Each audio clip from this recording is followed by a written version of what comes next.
Une meilleure position sur son vélo, c'est plus de vitesse et plus de confort, et que ce soit dans les forts pourcentages ou dans les descentes. Mais il y a des erreurs à éviter. Et dans cette vidéo, on va voir pourquoi mettre 5000 € dans son vélo n'est pas forcément une bonne idée. Je vais aussi vous donner les clés simples et rapides à mettre en place dès aujourd'hui pour être plus aérodynamique. Mais avant tout ça, je vous propose de retracer rapidement l'évolution des positions dans le paysage cycliste. Il y a fort longtemps, la position n'était régulée que lors des épreuves de contre-la-montre. C'est-à-dire que dans les pelotons, on retrouvait des coureurs qui avaient le droit de mettre des prolongateurs sur leur cintre. Alors aujourd'hui, c'est vraiment impensable parce que en cas de freinage d'urgence, aucune chance d'atteindre les freins situés sur le guide. Les coureurs ont continué d'utiliser la position, mais sans prolongateur, c'est-à-dire avec les mains dans le vide, seulement en étant en tête de groupe. Sauf qu'en cas de freinage d'urgence, de nid de poule, tout le monde va au tapis.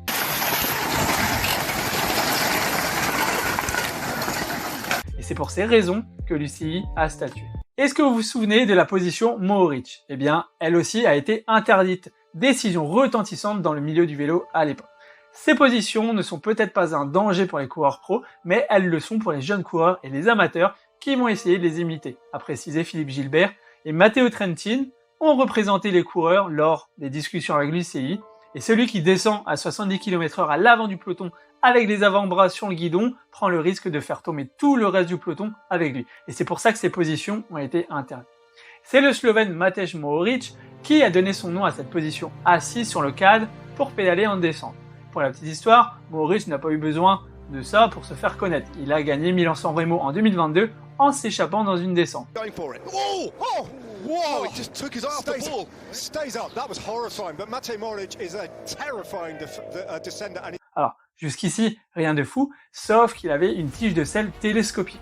Il a actionné un bouton pour descendre sa selle et être plus à l'aise en descente, puis il a réactionné pour remonter sa selle et être plus efficace une fois la descente terminée. Jusque-là autorisé, il a sans doute profité pour être plus rapide et gagner la course. Alors, vous n'avez sûrement pas de selle télescopique, mais vous pouvez améliorer votre aérodynamisme et donc votre progression, et c'est ce que l'on va voir dès maintenant. Vous connaissez l'intérêt d'une bonne position sur le vélo, mais est-ce que vous y avez déjà pensé à l'achat d'un nouveau vélo ? Bon nombre de cyclistes ont tendance à acheter un vélo parce qu'il est beau, léger, efficace dans les comparatifs, mais c'est une erreur. Votre vélo doit avant tout être adapté à votre morphologie et à votre pratique. Alors si par exemple vous achetez un super vélo aérodynamique à 5000 €, mais que vous n'êtes pas à l'aise les mains dans le creux du cintre, de 1, vous ne vous servirez pas de votre pleine puissance de votre vélo aérodynamique, et de 2, vous allez gâcher votre vitesse parce que vous ne serez pas à l'aise dessus. Donc renseignez-vous sur la géométrie des cadres pour voir si c'est adaptable avant de passer à l'achat.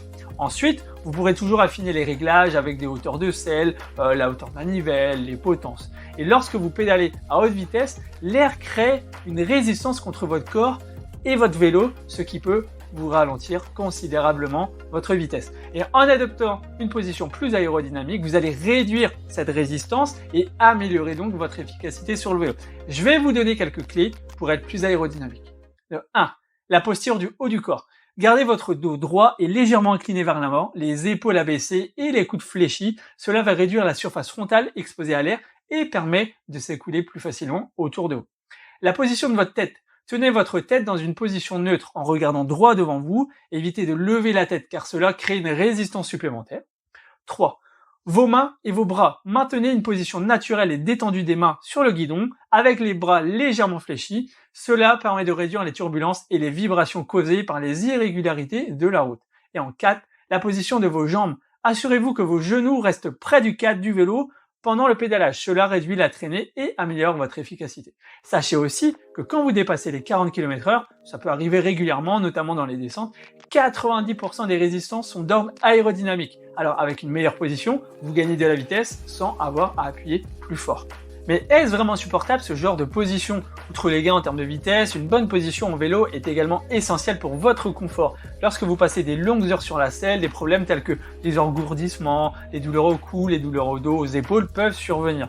Une position adaptée peut contribuer à réduire ces désagréments et à rendre vos sorties plus agréables.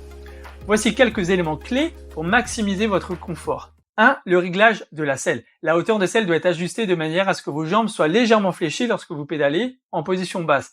Un mauvais réglage de la hauteur de selle peut entraîner des tensions inutiles au niveau des genoux et en bas du dos. 2. La position des mains. Expérimentez différentes positions des mains sur le guidon pour répartir les points de pression et éviter les engourdissements. Se reposer sur le centre du cintre peut soulager les poignets et les mains. 3. La position du dos. Trouvez un équilibre entre position trop inclinée en avant, qui peut exercer une pression excessive sur les mains et le cou, une position trop verticale, qui peut provoquer des douleurs lombaires. Expérimentez différentes inclinaisons jusqu'à trouver celle qui vous convient le mieux. Sachez également que le renforcement musculaire fait partie des routines d'entraînement. J'en mets en place dans les coachings. L'idée, c'est de proposer aux membres un coaching complet pour progresser rapidement, mais aussi durablement. Et si ça vous intéresse, le lien se trouve dans la description.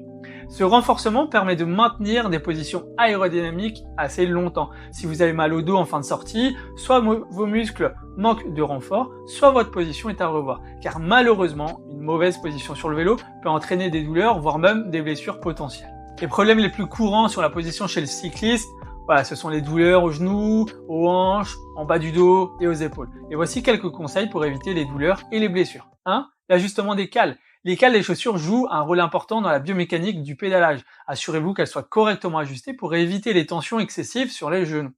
2. L'alignement de vos genoux. Vos genoux doivent suivre une trajectoire rectiligne pendant le pédalage. 3. L'équilibre musculaire. Renforcez les muscles stabilisateurs pour maintenir une position optimale sur le vélo. Et si par exemple vous avez moins de force dans une jambe, il faudra compenser avec l'autre. Donc entraînez-vous régulièrement avec des exercices spécifiques pour prévenir ces déséquilibres.